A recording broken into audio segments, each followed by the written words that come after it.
એ લોકોને તમે ક્યારે આઝાદ ન કરી શકો જેઓ માનસિક રીતે ગુલામ છે। વાત છે ભારત જ્યારે આઝાદ ન હતું, અંગ્રેજોનું શાસન હતું અને આપણે અંગ્રેજોના ગુલામ હતા।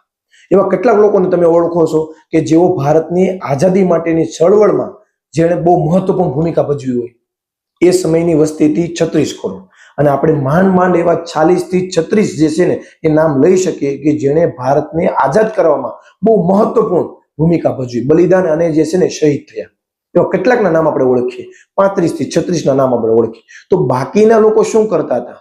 આ 36 કરોડની વસ્તીમાં 40 લોકોની જવાબદારી હતી ભારતની આઝાદી મેળવવા માટે।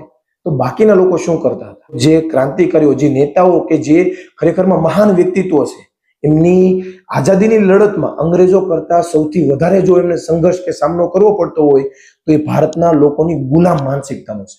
એ લોકોને જગાવવામાં જ વધારે સમય ગયો કે ખરેખરમાં આપણે ગુલામ છીએ અને સ્વતંત્રતા આપણો અધિકાર છે।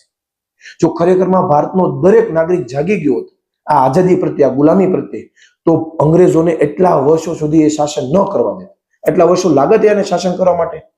જો ભારત આખું જે છે એ આઝાદીની લડતમાં ઉતરી ગયો હતો, આ પોસિબલ નથી। એટલા માટે જ એ વ્યક્તિને આઝાદ કરવો બહુ મુશ્કેલ છે કે જે વ્યક્તિ માનસિક રીતે ગુલામ છે, જે વ્યક્તિ કોઈ એક પક્ષને, કોઈ એક વ્યક્તિને, કોઈ એક વિચારને આંધળો રીતે માની લે છે। તર્ક વિતર્ક કે કોઈ રિસર્ચ કર્યા વગર, કોઈ પુસ્તકોનો ઇતિહાસ જાણ્યા વગર જ કોઈ વ્યક્તિનું આંધળું માની લેવું, કોઈ વ્યક્તિ બહુ સારું બોલે એટલે એક્સેપ્ટ કરી લેવું, એ એક માનસિક ગુલામની નિશાની છે કે આપણે આમ જ હોય, આ તેમ જ હોય, આપણે કશું ન કરી શકીએ, આપણાથી કશું ન થાય, આ એક પ્રકારની ગુલામ માનસિકતા છે।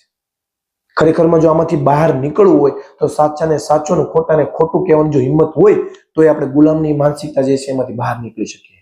અને આ આઝાદીના પર્વ નિમિત્તે બધા જ લોકો માનસિક ગુલામીમાંથી બહાર નીકળે એવી શુભકામનાઓ સાથે જય હિન્દ।